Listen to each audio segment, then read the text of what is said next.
தற்போது சமாதான ஏஜி சபையின் தலைமை போதகர் பாஸ்டர் ஆர் கிளாரன்ஸ் மருதையா அவர்கள் தேவனுடைய செய்தியை கொண்டு வருவார்கள்.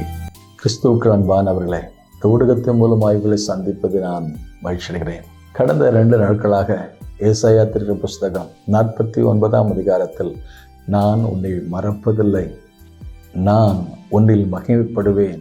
இன்றைக்கு ஆண்டவர் கொடுக்கிற வார்த்தை என்னவென்றால், நான் உன்னை என் உள்ளங்கைகளில் நான் வரைந்திருக்கிறேன்.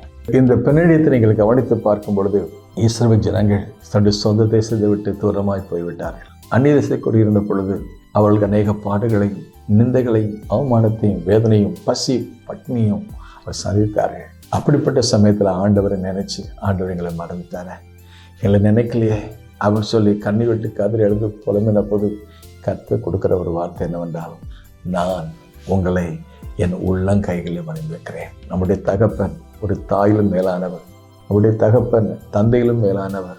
அவர் நமக்காக ஜீவனை கொடுத்து எப்படி ஒரு கழுகு தன் குஞ்சுகளை பராமரிப்பது போல அவர் தமக்கு பயந்தவர்களை சூழ பாளையம் விளங்கிறார் என்று சொல்லி வாசித்தோம்.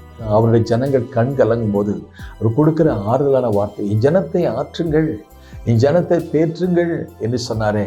சில சமயங்களில் மரண வீடுகளில் போய் ஆறுதல் சொல்ல போகும்போது அந்த பிள்ளைகள் அழுவாங்க. ஒருவேளை அப்பாவை பறி கொடுத்துருப்பாங்க, ஒருவேளை அம்மாவை பறி கொடுத்துருப்பாங்க, தாய் அழுவாங்க, பிள்ளைகள் அழுவாங்க. அப்படிப்பட்ட சமயத்தில் என்ன ஆறுதல் சொல்லணும்? பயப்படாதீங்க, ஆண்டவர் கூட இருக்கிறார், நாங்களும் கூட இருக்கோம் அப்படின்னு சொல்லுவோம். ஒரு சமயத்தில் ஒரு அம்மா இறந்துட்டாங்க, அவன் வாலிப பையனாக இருக்கிறான், அதிகமாக அழுது அழுது அழுது கண்ணீர் விட்டு பண்ணணும். அப்போ அவங்களுக்கு சொன்ன ஒரு வார்த்தை என்ன? கவலைப்படாத, கர்த்தர் உனக்கு கூட இருக்கிறார், நாங்களும் கூட இருக்கோம். அவர் உன்னை உள்ளங்கையில் வரைந்திருக்கிறார், அவர் உன்னை மறக்க மாட்டார். உன் தகப்பனும் தாயும் கைவிட்டாலும் நான் உன்னை கைவிடுவதில்லை சொல்லி வாக்கு பண்ணிக்கிறாரு. வாக்கு மாறாத தெய்வம், வாக்கு மாறாதவர். ஆகவே அப்படிப்பட்ட ஒரு கஷ்டமான இக்கட்டான நிலையில மரண வேளைகளில் அவள் கொடுக்குற ஆறுதலான வார்த்தை, கர்த்தர் உன்னை கைவிட மாட்டாரப்பா. அருமையான தேவனுடைய பிள்ளைகளே, ஆண்டவர் நம்முடைய நெருக்கத்தில் நம்மளை கைவிட்டாரா, மறந்துட்டார் நீங்கள் நினைக்கலாம். அதுக்கு ஆண்டவர் கொடுத்த வார்த்தை என்னவென்றால், உங்களை என் உள்ளங்கைகளில் வரைந்திருக்கிறார். அதனுடைய அர்த்தம் என்னன்னா, உன் கையில் வச்சுக்கிறாரு. நம்ம எல்லாரையும் அவர் கையில் வச்சுக்கிறாரு.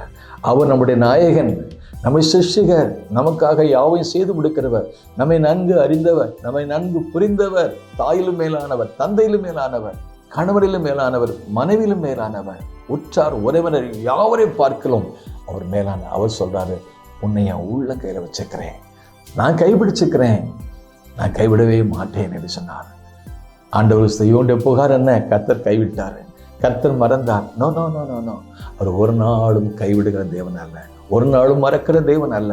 ஏசாயா தீர்க்க புஸ்தகம் 62ஆம் அதிகாரத்தில் அப்படிப்பட்ட கண்களான சமயத்தில் கர்த்தர் கொடுத்த வாக்குத்தத்தம் என்னவென்றால், நீ கர்த்தருடைய கையில் அலங்காரமான கிரீடம், உன் தேவனுடைய கரத்தில் ராஜ முடியுமாயிருப்பாய். இனி நீ கைவிடப்பட்டவள் எனப்படாமலும், உன் தேசம் இனி பாழான தேசம் எனப்படாமலும், நீ எப்சிபா என்றும் உன் தேசம் பியூலா என்று சொல்லப்படும். கர்த்தர் உன்மேல் பிரியமாயிருக்கிறார், உனக்கு வாழ்வு உண்டாகும். அருமையான தேவனுடைய பிள்ளைகளை, உங்களுக்கு மட்டுமல்ல, உங்கள் குடும்பத்துக்கும் மட்டுமல்ல, உங்கள் தேசத்திற்குமே வாழ்வு கிடைக்க அவர் நம்மை கரத்தில் வரைந்திருக்கிறார். இந்த செய்தி உங்களுக்கு பிரயோஜனமாக நம்புகிறேன். God bless you. பூமியிலே சமாதானமும் பிரியமும் உண்டாகட்டும்.